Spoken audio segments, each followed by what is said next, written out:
¿Ok? ¿Estamos ahí? Vale.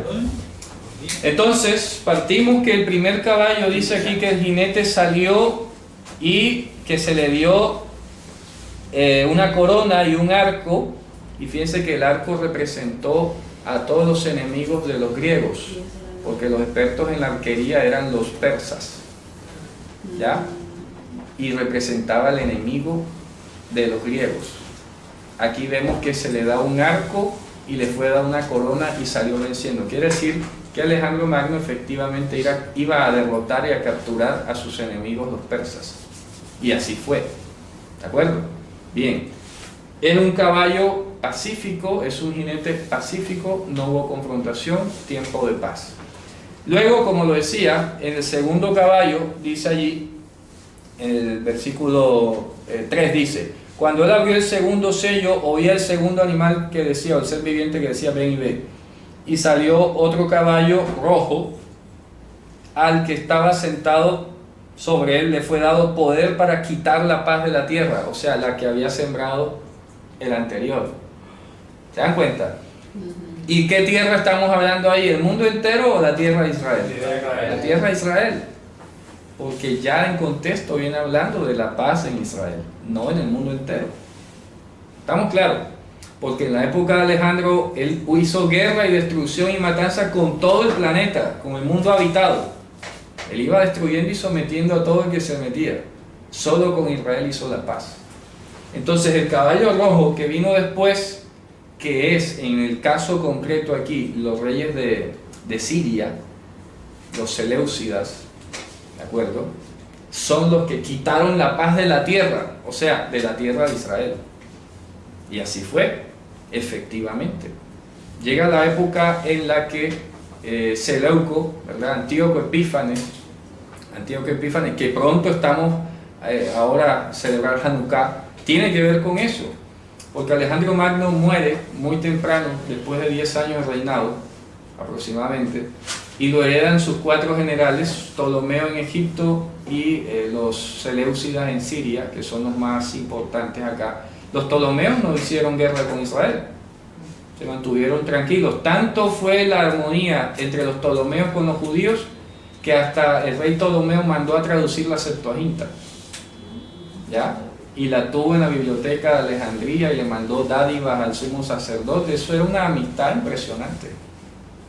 Pero del otro lado surgieron los envidiosos judíos también, una rama envidiosa, y fueron a hablar con los reyes de Siria, y ellos fueron los que trajeron el problema a Israel. Se pusieron a hacer conspiraciones contra los Ptolomeos para que los reyes de Siria le quitaran el territorio a Israel o las buenas relaciones con los egipcios. ¿Se dan cuenta? ¿Dime? El color entre el surquín se llama verde ecológico. Verde ecológico, dicen. Bueno, son términos nuevos, ¿no? Que antes no se usaban.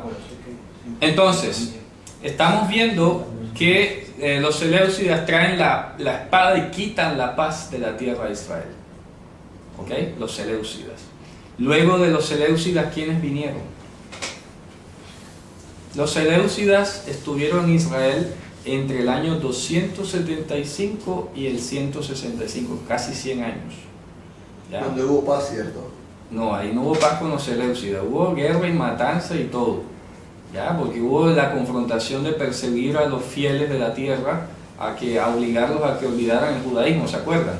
Que eso se trata de la fiesta de Hanukkah, que termina con la guerra de los macabeos, en la que los Seleucidas son expulsados de la tierra de Israel. Pero todo ese tiempo hubo problemas, ¿ya? Se quitó la paz de la tierra. Bien, cuando los Seleucidas son echados de la tierra de Israel, en el año 165 antes de Cristo, asunto que conmemoramos con Hanukkah, repito, se expulsó al imperio de las tinieblas, se expulsó al imperio de la iniquidad. Hubo un reinado judío de 100 años, desde el 165 hasta el 168. Ese es el periodo sí, de paz. Ese sí es el periodo de paz de los hasmoneos. Bueno, de paz en términos de que no hubo invasiones significativas, pero si tú lees a Josefo en esos 100 años de la era hasmonea, ahí lo que hubo fue conspiración hasta para tirar al techo. Oye, en serio, yo me quedé sorprendido de cómo entre los propios judíos se mataban de envidia. Eso es impresionante. Por ejemplo, de la familia Judas Macabeo, que fueron los que garantizaron la expulsión de los griegos, no duró reinando el primero, ya el segundo le estaban buscando cómo tumbarlo de reinado. ¿Ya? Y entre el mismo pueblo judío se produjo esa especie de, ¿cómo se dice?, de perfidia, no lo sé. Y todo era como tratando de derrocar al que estaba arriba. ¿Ya? Por ejemplo, los fariseos se pusieron con sus protestas teológicas, y en el fondo eso fue el canal para convencer a otros de que armaran la guerra contra este fulano, y eso fue una cuestión impresionante. Imagínense ustedes que Alejandro Janeo, que fue uno de los últimos reyes hasmoneos, reinó hasta el año, desde el 105 al 76, si mal no recuerdo. Alejandro Janeo ordenó la masacre de 800 fariseos, siendo el judío, y ordenó matar 800 fariseos. ¿Por qué? Porque eran contradictores. Y los saduceos lo convencieron para que los mataran. Eso es fuerte, eso no se dice, ¿ya? Pero un periodo muy, muy difícil, ¿ya? A ese periodo oscuro, ¿verdad?, luego le siguió la invasión de los romanos, ¿ya? Y el orgullo judío, porque lo hizo Polonia. Es correcto. Ahora vas a ver, en el año 68, el general Pompeyo entró en tierra de Israel. Y al principio todo fue paz, todo fue tranquilo. Israel tenía, inclusive en la era hasmonea, tenía alianzas con Roma y todo. Pero luego se le metió la política romana, corrupta, a Israel, y terminó generando el caballo negro. El caballo negro vino a ser Roma. Entonces aquí blanco, Alejandro, ¿ya? Aquí rojo, los seleucidas. Y después el negro, los romanos. Acuérdense que habíamos dicho que el negro simbolizaba la angustia, ¿no? Sí. Una gran angustia. Y cuando leemos la descripción del caballo negro, mira lo que dice aquí a continuación. Cuando él abrió el tercer sello, oía el tercer animal que decía, el ser viviente, ven y ve. Y miré aquí un caballo negro, y el que estaba sentado encima de él tenía una balanza en su mano. ¿Ya? Ahora van a ver. Dice, 2 libras de trigo por 1 denario, y 6 libras de cebada por 1 denario. Se me parece a Venezuela. Ahora vas a ver, por ahí va. No hagas daño al vino ni al aceite. ¿Qué significa eso? Ya teniendo en cuenta que el negro es angustia, ¿ya?, que es dificultades, como la metzulá, ¿te acuerdas? La profundidad. El mar es oscuro abajo, la metzulá es oscura, y los mirtos están en la oscuridad, ¿ya? Entonces aquí tenemos un caballo negro, profundo, que tiene en su mano una balanza y está diciendo unas medidas. Cuando dice aquí que 1 libra, ¿verdad?, de trigo por 1 denario, imagínense ustedes que 1 denario era el salario mínimo diario de un jornalero en Israel. O sea, que te está diciendo, en términos monetarios de hoy, que 1 libra de trigo costaba 23,000 pesos colombianos. O sea, en un día de trabajo. Para poder comprar 1 libra de trigo. Si lo estamos dimensionando. Es decir, te está hablando de hambre. Te está hablando de escasez. No iba a haber comida, porque tenías que trabajar todo un día para comprar 1 libra de trigo. Y la cebada, que se suponía que era todavía más barata, y sin embargo te está diciendo 6 libras de cebada por 1 denario, ¿verdad? Es decir, si quieres comer tienes que gastarte un día para comprarte esas libritas de trigo y 1 librita de 6 libritas de cebada. ¿Cuánto vale eso aquí? 1 libra de trigo, ¿cuánto vale? Como 2,000 pesos, ¿no? Más o menos, ¿cierto? 1.500 por ahí, una bolsita de harina de trigo de 1 libra. Aquí está costando un día de trabajo entero. O sea que está costosísimo, ¿cierto? Por eso es importante que cuando leamos la Biblia hagamos lectura contextual. ¿Qué era 1 denario? 1 denario, entiéndase, es un salario mínimo de un jornalero, un pago en esa época. Así que decir 1 libra de trigo por 1 denario, es decir, está muy costoso. Entonces, ¿cuánto costará una libra de carne? Pues, ¿cuánto costará unas aceitunas? Me explico, que se supone que son más caros los productos de aceite de oliva o cosas así. Entonces, finalmente dice, no dañes el vino ni el aceite. ¿Qué representa el vino en la literatura judía? Aquí lo dijimos. Gozo. Gozo, la alegría. ¿Y qué significa el aceite? La sujeción. La sujeción absoluta Total. a la voluntad de Dios. Resulta que en el templo de Israel había una cámara en la parte suroriental que se llamaba, suroccidental creo que es más exactamente, suroccidental, que se llamaba la cámara del aceite. ¿Y saben qué otro nombre tenía? Que estuve investigando y profundizando más. Se llamaba la cámara del sumo sacerdote. ¿Ya? Porque allí se guardaba el aceite con que era ungido y el vino con que se hacían las libaciones de los sacrificios.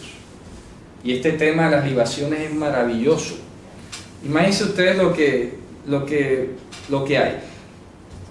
Siempre hemos leído en la Biblia, en Levítico, en otros lados, tal cordero y su libación, ¿verdad? ¿Qué es una libación? Bueno, en teoría básicamente el concepto te indica a que tú a esa carne en sacrificio le echabas vino o aceite y lo adobabas, diríamos hoy adobado, ¿sí? Adobabas la carne con vino o aceite, ¿ya? Lo adobabas. Eso se llama el adobo, ¿verdad? ¿Estamos claros ahí? Resulta que si vamos al Salmo 2, esto es maravilloso, esto es estremecedor. Miren lo que dice aquí. Salmo 2, que por eso la palabra debería ser fielmente traducida para que la aprovechemos al máximo. El Salmo 2, mire lo que dice aquí. En el versículo 6. Verso 6, Salmo 2, verso 6, ¿qué dice? Y yo investí mi rey sobre Sión, el monte de mi santidad. Así dice. ¿Qué otra traducción hay? Pero yo he puesto mi rey sobre Sión, mi santo monte. Nada. ¿Otra? No hay. Bueno, en hebreo dice, Va'ani nasachti malki al Zion har kodshi. Eso significa, yo adobé mi rey sobre Sión, el monte de mi santidad.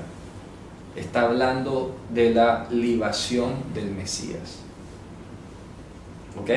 O sea, Eso está 1000 años antes y habla como si estuviera en pasado. sí, claro, en pasado. Yo libé, pero se puede leer en futuro, nasachti.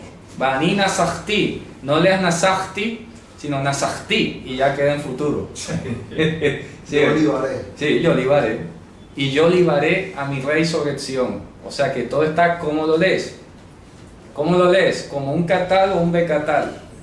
¿Qué acento? ¿Con qué acento? ¿Banina sahti o banina sahti? ¿Eso es pasado o es futuro? Esa es la dificultad que tiene la lengua hebrea para el intérprete. Porque depende con qué acento lo pronuncies, queda para el pasado o queda para el futuro. ¿Sí está claro?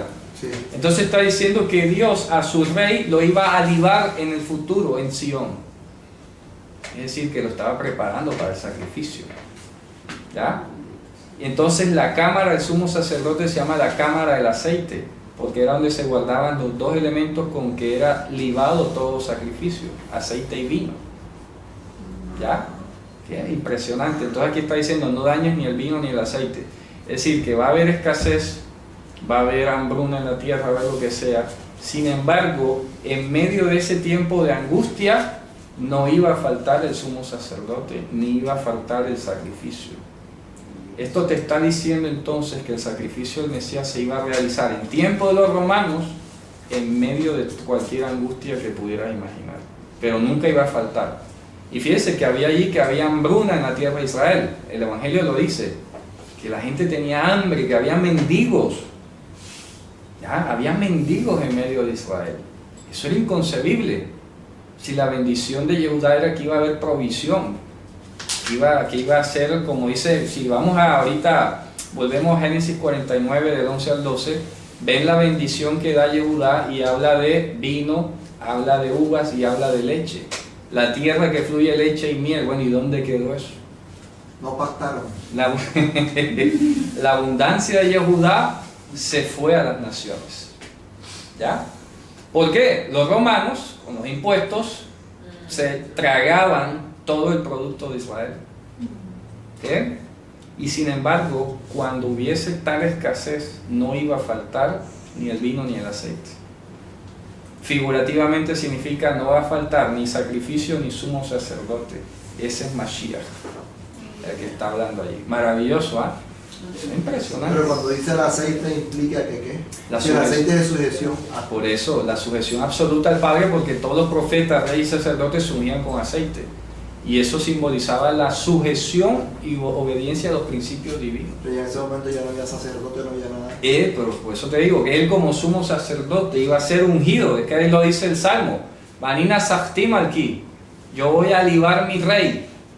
Y ya hemos visto que Mashiach no solamente fue sacrificio, sino también que sumo sacerdote. Así lo dice Hebreos capítulo 10, ¿o no? Con eso, Dice, sacrificio, ofrenda no quisiste, no te agradaron, me preparaste a mi cuerpo. Nasachta oti. O sea, me libaste a mí. ¿Ya? Y he venido con el rollo a hacer tu voluntad. Luego dice más adelante en el 10:10, por medio de la ofrenda del cuerpo de Mashiach hemos sido santificados. Y luego más adelante dice que tal sumo sacerdote nos convenía, santo, sin mancha, sin contaminación, etc. Entonces Mashiach es sacrificio y es al mismo tiempo sumo sacerdote. Dice que no teniendo nada que ofrecer, se ofreció a sí mismo. Es correcto, entonces no faltaría el vino ni el aceite. Allí entonces este hecho del tercer caballo es histórico, no es algo a futuro. ¿Se dan cuenta? De ninguno de esos. Ninguno de estas cosas va a pasar en el Eso es futuro. lo que estoy yo como confundida. Es correcto, ya eso pasó. Nos está pendiente ahora es el cuarto caballo. ¿Se dan cuenta? El cuarto caballo es lo que tenemos que entonces observar en la historia y a ver si va a ocurrir o si ya ocurrió. ¿Ok? Ya el blanco ya pasó, el rojo ya pasó, el negro ya pasó. ¿Será que el rojo el berudín no ha pasado todavía? Hombre, vamos a ver que sí.